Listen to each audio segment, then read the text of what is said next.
नमस्कार, मी नीता. तरुण भारत संवादच्या आजच्या बातमीपत्रात आपलं स्वागत. सगळ्यात आधी एक नजर टाकूया आजच्या टॉप 3 हेडलाईन्सवर. टोप संभापूरमध्ये माजी आमदार जयश्री जाधव यांच्या गाडीचा अपघातात शेतकऱ्यांची गाभण म्हैस गंभीर जखमी. टोप येथे महाडिक कॉलनी वडगाव भुयारी मार्ग पावसाच्या पाण्याखाली. भुयारी मार्गातील खड्ड्यामुळे वाहनधारकांचा जीव धोक्यात. कोल्हापुरात मुसळधार पावसाचा तडाखा. पंचगंगा नदीच्या पाणी पातळीत वाढ. शिंगणापूरसह अनेक बंधारे पाण्याखाली. सुरुवात करूया आजच्या पहिल्या आणि महत्त्वाच्या बातमीनं. हातकणंगले तालुक्यातील टोप संभापूर येथे माजी आमदार आणि शिवसेना उपनेत्या जयश्री जाधव यांच्या गाडीचा अपघात झाला. कोल्हापूरहून वडगावमध्ये जात असताना ही घटना घडली. अपघातात शेतकरी लक्ष्मण गारंडे यांची म्हैस गंभीर जखमी झाली असून तिच्या पोटातील 6 महिन्यांचं रेडकू दगावलं. या दुर्दैव घटनेमुळे परिसरात हळहळ व्यक्त होतीये. राष्ट्रीय महामार्गावरील टोप महाडिक कॉलनी ते वडगाव भुयारी मार्गाची अवस्था अत्यंत बिकट झाली आहे. गेल्या 2 दिवसांपासून पावसामुळे मार्गावर मोठ्या प्रमाणात पाणी साचलं असून खड्डे पूर्णपणे झाकले गेले. त्यामुळे वाहन चालक विशेषतः दुचाकीस्वार जीव धोक्यात घालून प्रवास करत आहेत. नागरिकांनी राष्ट्रीय महामार्ग प्राधिकरण आणि प्रशासनानं तातडीने दुरुस्ती करून सुरक्षित प्रवासाची व्यवस्था करावी अशी मागणी परिसरातील नागरिकांमधून आणि वाहनधारकांमधून होत आहे. मुरगुडमधील सामाजिक बांधिलकी जपणाऱ्या तरुणांनी वेदगंगा नदी घाटावर स्वच्छता मोहीम राबवत पर्यावरण संवर्धनाचा आदर्श घालून दिलाय.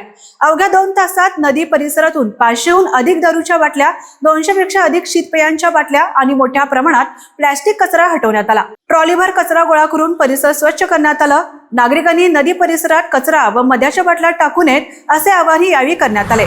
आता पाहूयात पावसाशी संबंधित महत्त्वाच्या घडामोडी. कोल्हापुरात मुसळधार पावसानं तडाखा लावलाय. गेल्या 24 तासांपासून सुरू असलेल्या संततधारेमुळे पंचगंगा नदीच्या पाणी पातळीत तब्बल 1 फुटानं वाढ झाली आहे. यामुळे शहरालगतचा शिंगणापूर बंधारा पूर्णपणे पाण्याखाली गेलाय. त्याचबरोबर इचलकरंजी, रुई, येवलूज आणि शिरोळ येथील बंधारेही जलमय झाल्यानं अनेक भागातील वाहतूक पूर्णपणे ठप्प झाले. परिस्थितीचं गांभीर्य ओळखून प्रशासनानं नदीकाठच्या गावांना सतर्कतेचा इशारा दिला असून आपत्कालीन यंत्रणा सज्ज ठेवली आहे. या दरम्यान हवामान विभागानं जिल्ह्यात पुढील 3 दिवस ऑरेंज अलर्ट जारी केल्यामुळे नागरिकांनी सूचनांचं पालन करून सुरक्षित राहावं असे आवाहनही प्रशासनाच्या वतीनं करण्यात आले.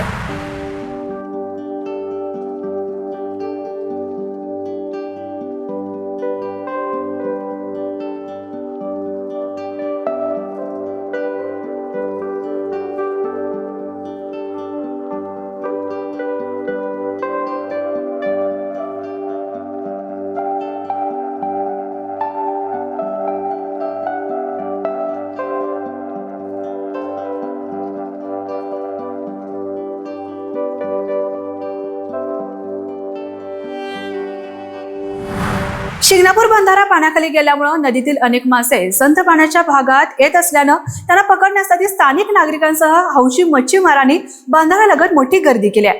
हातजाळी, गळ आणि विविध पारंपरिक साधनांच्या मदतीनं मासेमारी करण्यासाठी नागरिक सकाळपासूनच बंधाऱ्याच्या परिसरात दाखल होत आहेत. मोठ्या प्रमाणावर मासे मिळत असल्यानं परिसरात उत्साहाचे वातावरण पाहायला मिळालं. गडिंग्लज परिसरात सुरू असलेल्या मुसळधार पावसामुळे हिरण्यकेशी नदीच्या पाणी पातळीत मोठी वाढ झाली आहे. वाढत्या प्रवाहामुळे नदीवरील पर्यायी पुलाचा काही भाग खचल्यानं गडिंग्लज चंदगड मार्गावरील वाहतूक तातडीनं बंद करण्यात आली. प्रशासनानं पुलाजवळ बॅरिकेटिंग करून नागरिकांना सतर्कतेचा इशारा दिला असून वाहतूक सध्या आजरा गजरगाव मार्गे वळवण्यात आले. कोल्हापूर शहरासह जिल्ह्यात पावसानं दमदार हजेरी लावली असून सलग सुरू असलेल्या सरीमुळे वातावरणात गारवा निर्माण झालाय. पावसामुळे पंचगंगा नदीच्या पाणी पातळीत वाढ होत असून नदी पात्रातील प्रवाह वेगवान झालाय. या दरम्यान पंचगंगा नदी आणि परिसराचं विहंगम दृश्य ड्रोन कॅमेऱ्यात कैद झालं असून हे नयनरम्य दृश्य नागरिकांचं लक्ष वेधून घेते. हिरवागार निसर्ग, पावसाच्या सरी आणि वेगाने वाहणारी पंचगंगा यामुळे परिसराचे सौंदर्य अधिकच खुलून दिसत आहे.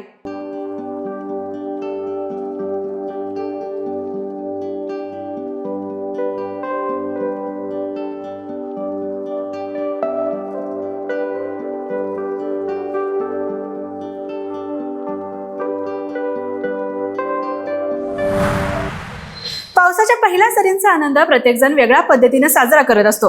मात्र एका शाळेतील शिक्षक आणि विद्यार्थ्यांनी पहिल्या पावसाचं केलेले अनोखे स्वागत सध्या सोशल मीडियावर चांगला चर्चेचा विषय ठरतोय. शाळेच्या परिसरात पाऊस सुरू होताच विद्यार्थ्यांसोबत शिक्षकांनी आनंदाने ठेका धरला.